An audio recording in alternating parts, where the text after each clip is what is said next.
Welcome to another season of Hoda's Career Info, the program where career professionals from across the globe meet to empower you to succeed. This program is brought to you by Right Career Fit. Listen and learn, and remember to have that very important career conversation with a career professional.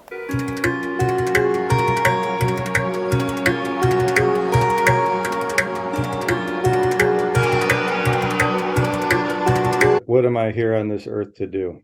And our way of thinking is that the answer to that question doesn't come from outside, but it comes from inside.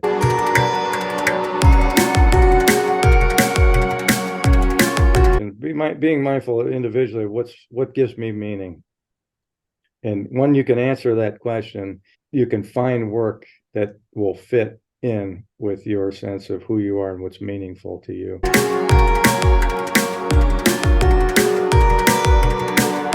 The fundamental element of a happy life, of feeling satisfied, of being resilient, is to stay connected.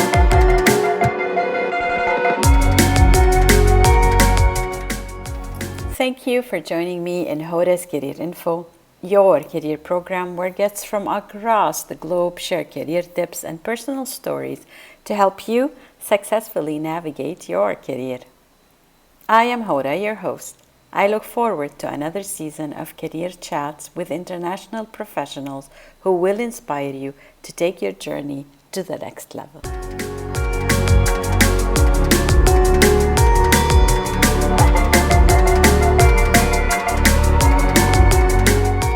My guest today on Hoda's Career Info is Dr. Paul Hartung. Dr. Paul is professor and vice chair at the Department of Family and Community Medicine at Northeast Ohio Medical University, where he directs the College of Medicine's first-year course in the psychosocial foundations of clinical medicine. Dr. Paul serves on the editorial boards of many journals, including Journal for Vocational Behavior, Journal of Career Assessment, International Journal for Educational and Vocational Guidance, Australian Journal of Career Development, African Journal of Career Development, and British Journal of Guidance and Counselling. He is also current past president of the International Association of Applied Psychology and past editor for the Career Development Quarterly. For his outstanding contributions to the science and profession of psychology, as well as the field of career development, Dr. Paul received the American Psychological Association John L. Holland Award, the National Career Development Association Eminent Career Award, and the API Society for Vocational Psychology Distinguished Achievement Award. His rich background is sure to enrich our conversation today, and I cannot wait to hear what he has to say.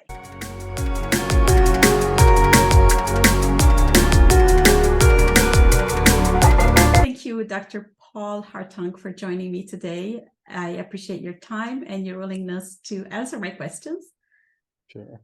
I will start right away with the question I ask everybody who joins me, and that is to challenge you to choose one term that reflects the work that you do.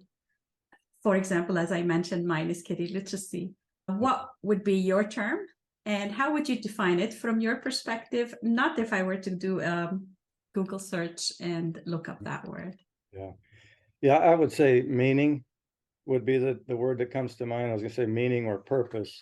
So I can't have two, so I'll take one, and that would be meaning. And the work that we do along the lines of career construction, practice, and theory is really involved with adding meaning and purpose to people's lives. So having a sense of direction, a sense of understanding of self, having understanding of one's identity.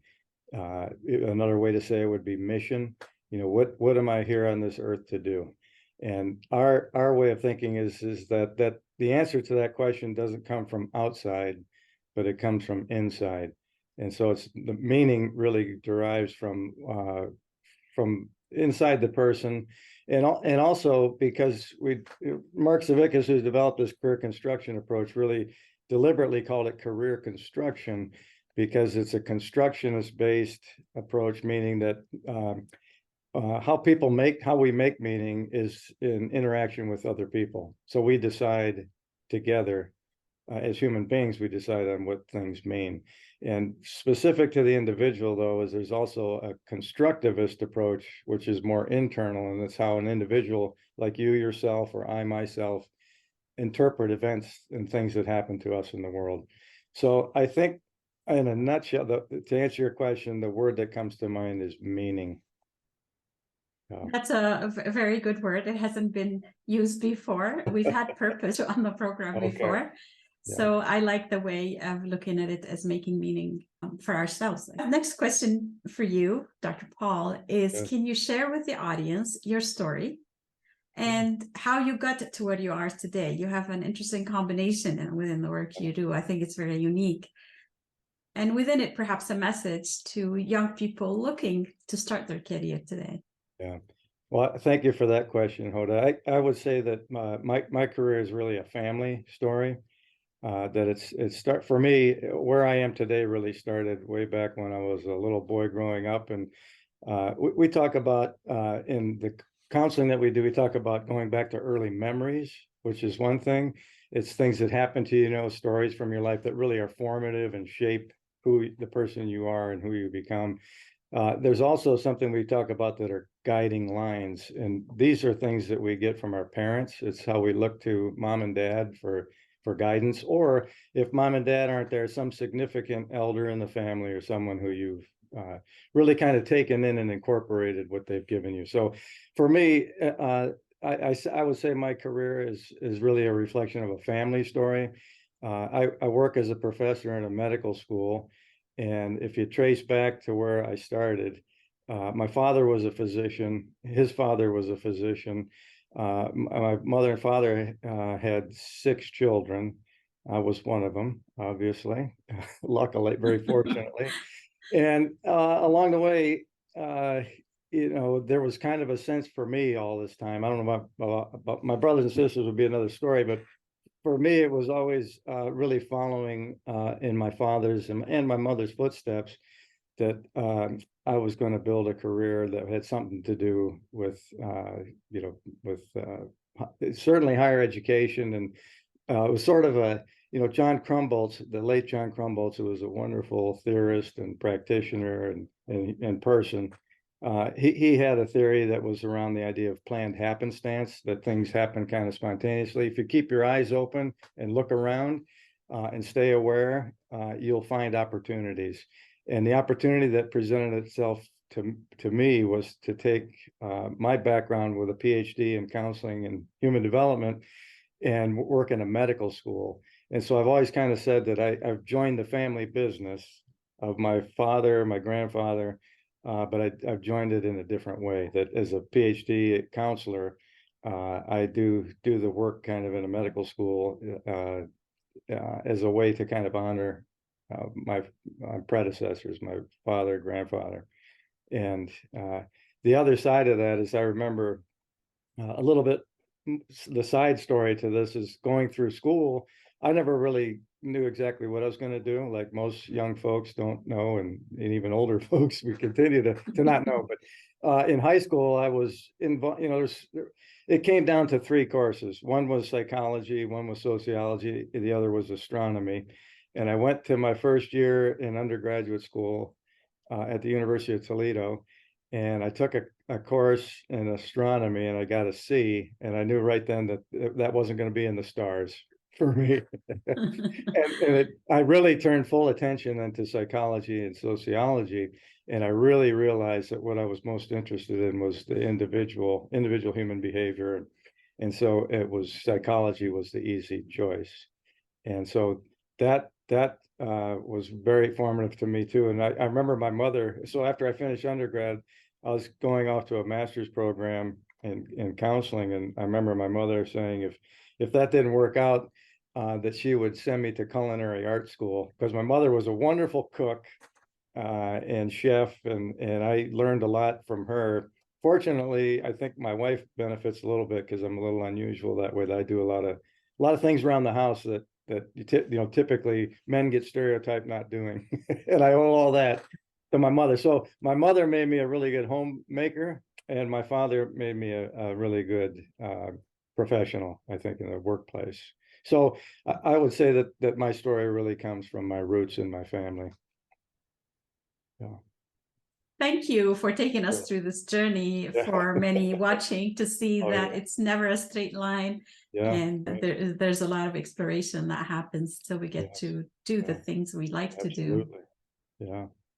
No, that's absolutely right. Yeah, I would tell those listening, particularly young people, that we always say it's called career development for a reason. It's because your life develops over time, it evolves, we evolve, and we're continuing to shape who we are and who we're becoming, and it's okay to be undecided.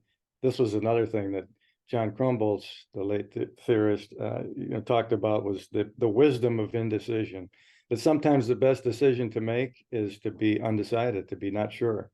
And with that, though, to also be active in terms of looking around outside and also looking within to what gives me meaning, what drives me, what is it that's burning inside of me that I can use work in a way that I can be more whole, I can be more myself. And that's, for me, from a career perspective, that's when you asked me the great question about one word. The meaning making really comes from looking within your own story and finding out, how can I use work in a way that'll allow me to be more who I really am, to be authentic and be myself. So, yeah. Dr. Paul, when you reached out to me, you mentioned in the chat career as a story. Yeah. Which leads me to my next question. And you already talked a little bit about the career construction counseling approach. Sure. I realize that this question is going to be a big ask, but what can you tell a novice career development practitioner, just starting out, who is exploring different approaches? Why would they consider the career construction approach? I would say that to again, open-mindedness is always the key. I remember going back to when I was a little kid, again, back in grade school. My father came in one day to give a talk to the class about being a physician. And the one thing that struck me, that always stayed with me, and it's very applicable to your question of what does a new counselor do, or what does somebody, facing a transition do, is to be open-minded. To stay, that was his message, was to keep an open mind to things. And so what I would say to a new practitioner is to be open-minded to possibilities, to different ways of knowing, of different ways of working with people. And that fundamentally is to be open to using a variety of approaches. And the beauty of career construction is that it's what we would call a creative synthesis of different approaches, that it involves both person environment fit, which is, like your program is called the right fit, the career fit, that's the idea of fitting self to an environment, finding some place where I can be me, where I fit in. And so using a person environment fit approach, also thinking developmentally, is to always keep in mind that we're at a certain point in time, and that you're going to be moving beyond that time, moving through a transition, and to think, always be thinking planfully, is to look ahead as to what's down the road, 3-5 years.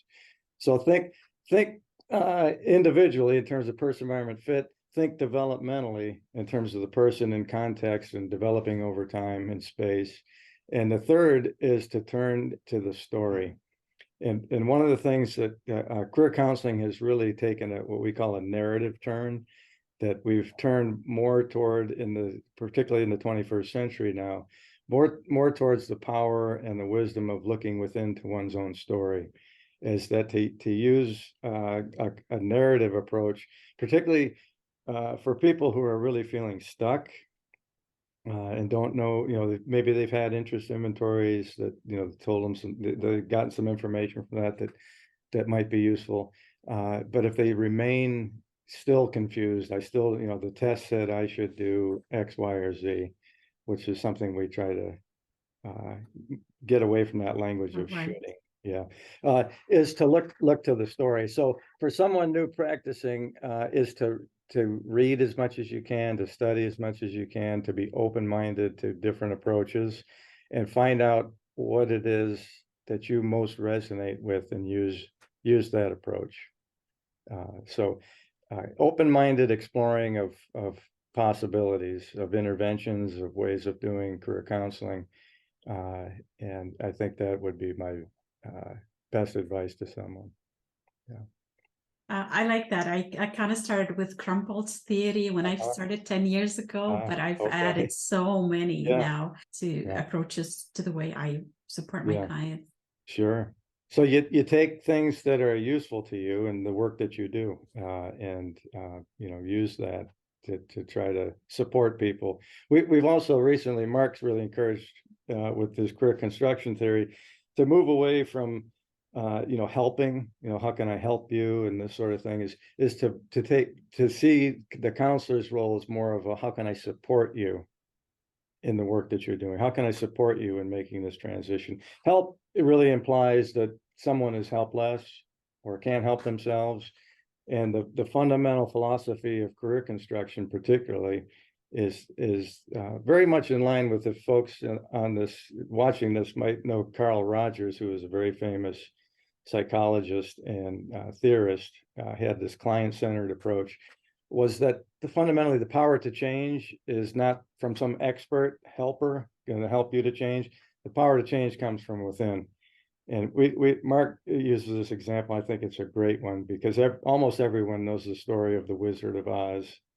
And at the end, if you haven't seen it, it's about this girl who has this dream, and she's thrown off in a tornado, and she's looking for she's lost in the woods and trying to get back home. Basically, she's lost in the wilderness. So what she does is gather a bunch of friends in the form of a tin man, a straw, scarecrow, and so, and the lion and so forth.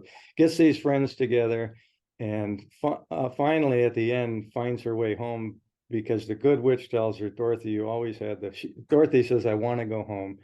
And the good witch says, Dorothy, you always had the power to go home anytime you wanted. And you just click your heels and say, there's no place like home. That's fundamentally it with making changes in our lives. Is as soon as we tune into the power of our own story and realize that we have the power to change within, you can always go home. You can always make that change.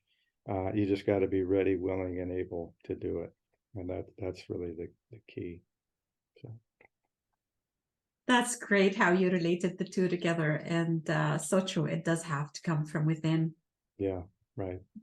My next question is also about the career construction theory. And in your opinion, would it be an appropriate approach to use with young clients, like 14 to 25? Yeah. Yes, absolutely. And we have a method called a career construction interview that is a series of 5 questions. And what we would do is use some of the questions.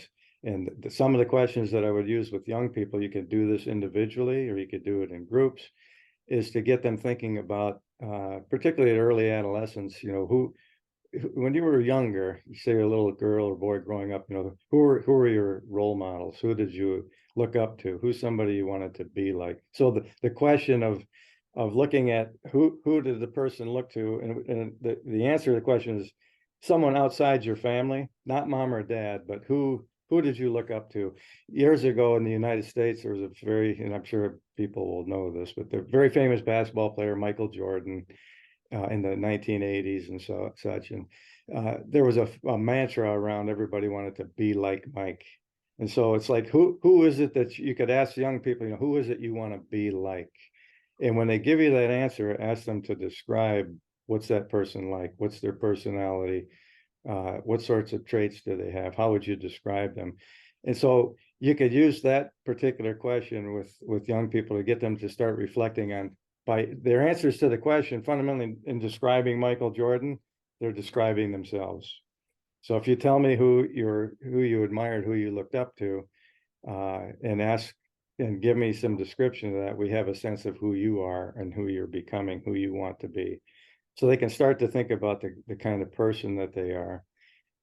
And so several of the questions go along those lines and would be very, very useful. And it has been proven useful through some studies with people, even children younger than early adolescence.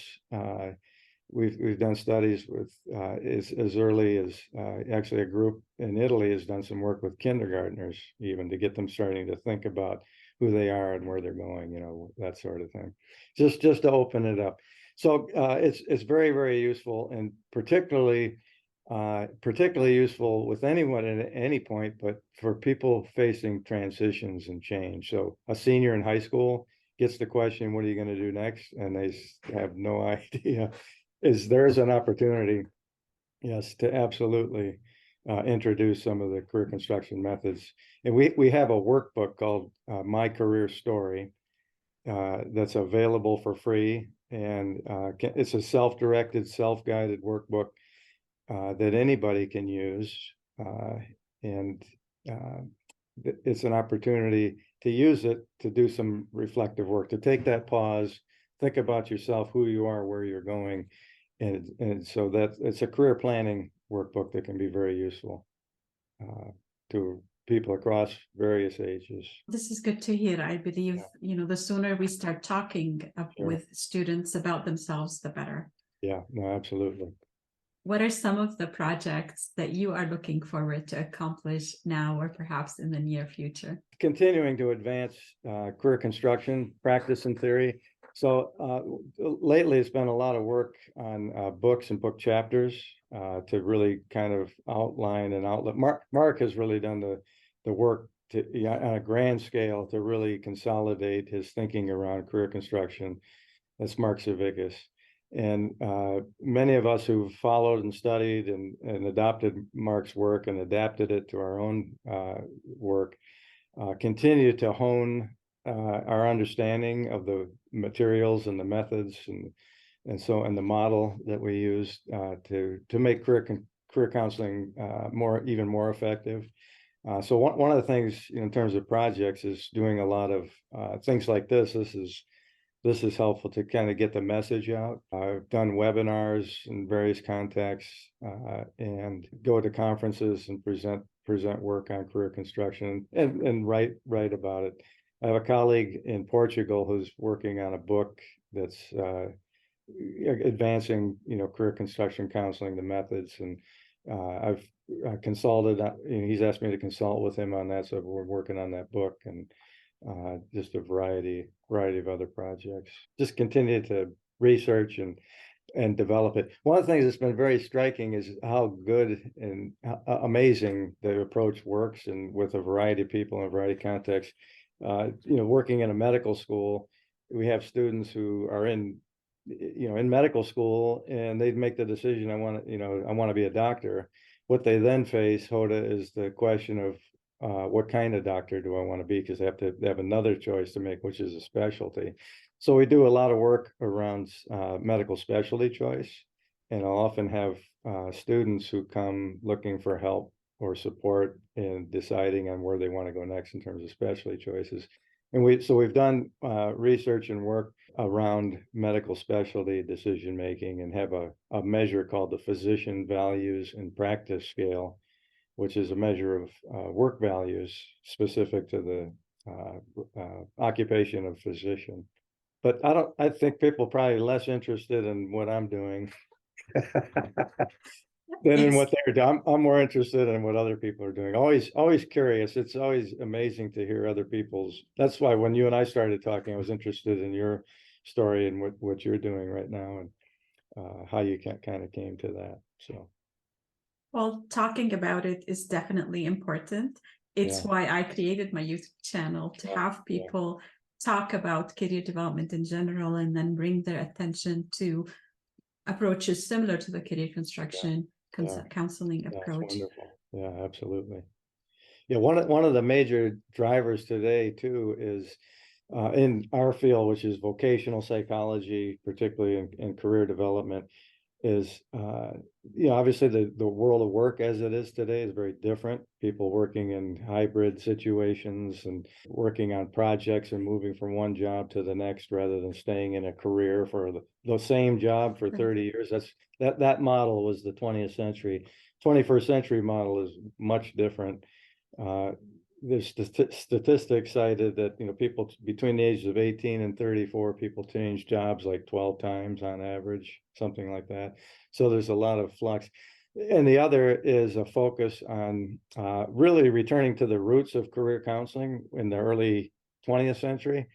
Career counseling started as a social service, and so it's the roots of counseling are really in social justice and equality and inclusion and equity, and there's a lot of focus now, like David Bluestein's work on psychology of working, which is very much focused on more macro level issues, the economics and politics and the social situations that people find themselves in, and how much that affects the work that we do and can do. So it's very important to support people in their decision making with keen awareness and interest and attention to their social context in which they live. That the idea of career for a lot of people is something that, I'll never have a career, I just have a job. And one of the best ways I've heard it kind of outlined is that there's three ways we relate to our work. One is as a job, which gives me a paycheck, I do the work, I don't really find, back to your opening question, it's not very meaningful, but I just do it to, it's for survival. I need a job. The second is more as a career, and that's the idea. The 20th century metaphor was a ladder, that you would climb up this ladder and get promotions and raises and eventually retire with a gold watch and a pension and these sorts of things. And that's becoming less and less viable. And the third way we relate to work is as a calling. And there's a lot of work being done and has been done in vocational psychology, a lot of it led by two people, Brian Dick and Ryan Duffy, in the US especially, that focus on calling. And this is what career construction really is more focused on. Calling is more doing something that's meaningful to you, doing work when when you're really engaged in it and you really feel satisfied and alive. That's more when you're really feeling called to do that. You have to do this work because it's what your heart calls out for.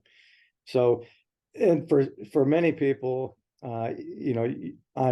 even folks who have a calling, on their worst day, it may feel like just a job, because, oh my gosh, all these things, meetings and the bureaucracy. Talk to back to physicians. If you talk with physicians, most of them, I mean, the work that they do is because they really feel this is central to who they are, it's central to their identity. You could pick any occupation, but pick medicine.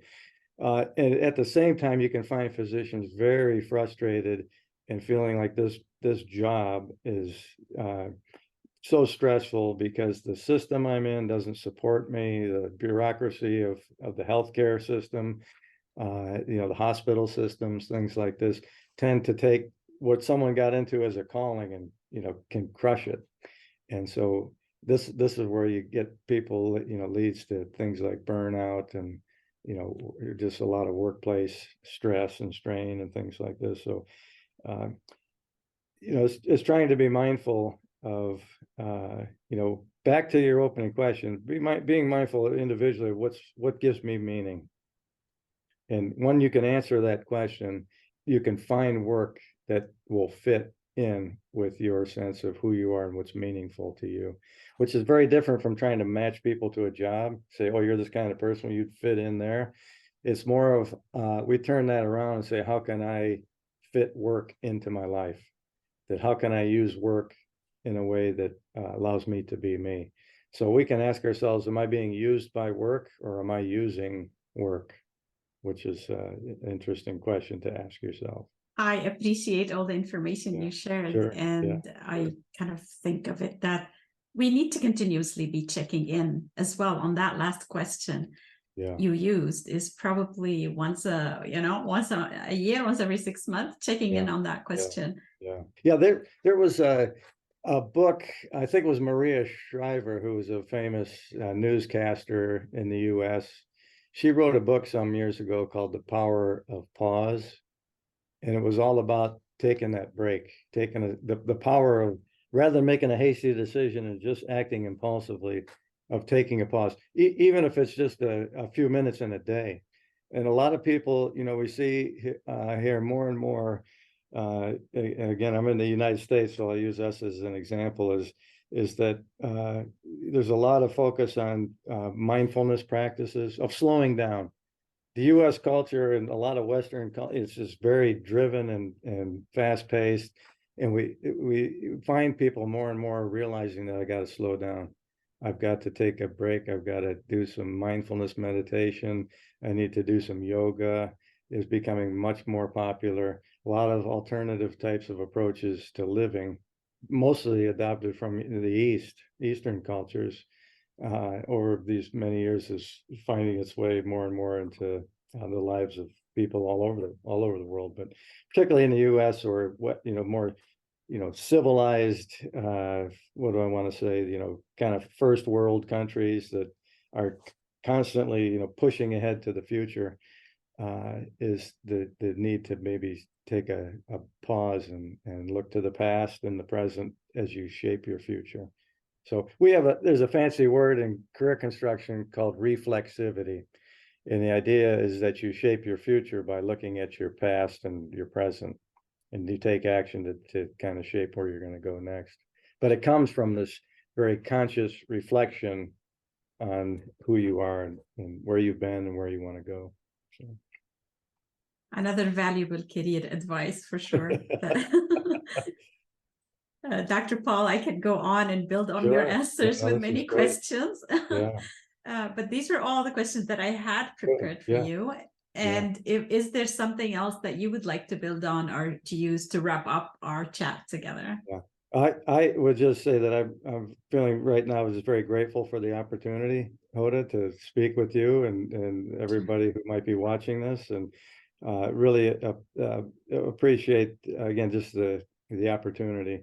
I would say to anyone listening is that to always remember that the fundamental the fundamental element of a happy life, of feeling satisfied, of being resilient, is to stay connected.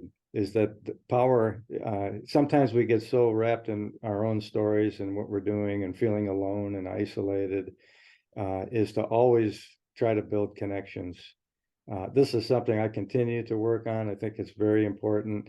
There's a group, I think it's at Yale, they have a happiness research project that they're doing. And one of the keys to happiness from their research that they're doing, and you hear it again and again, it's common knowledge, but it's staying connected. Whether it's to your family, to your friends, to work colleagues. We know if you're not feeling connected in the workplace, if you have a boss who you don't feel connected with, you have colleagues you don't feel connected with, we know you're not going to stay there long. The number 1 and 2 reasons people leave their jobs is because they don't have support. You don't feel like you have a supportive boss, a supportive coworkers, and that's why people leave. And so my final word, you started with meaning, and a lot of that meaning is also the other part of that is to stay connected. Thank you so much, Dr. Paul, for wrapping it so nicely. Thank you. Okay, Hoda, thank you very much. It's nice to talk with you.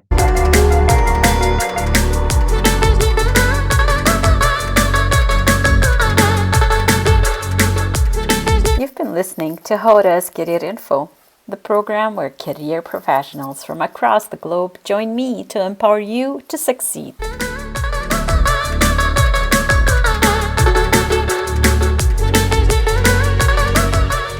My guest today on Hoda's Career Info was Dr. Paul Hartung.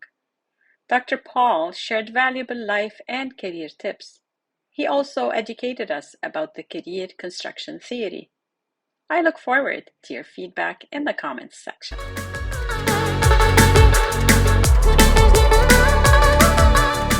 Please remember that you can listen to Hoda's Career Info since it's also dropped as a podcast. To let me know if you are interested in an opportunity to talk about your work, you can send me a direct message on my website, rightcareerfit.com, where you can also sign up for my newsletter to stay up to date on the latest episodes. Don't forget to share your feedback in the comments section.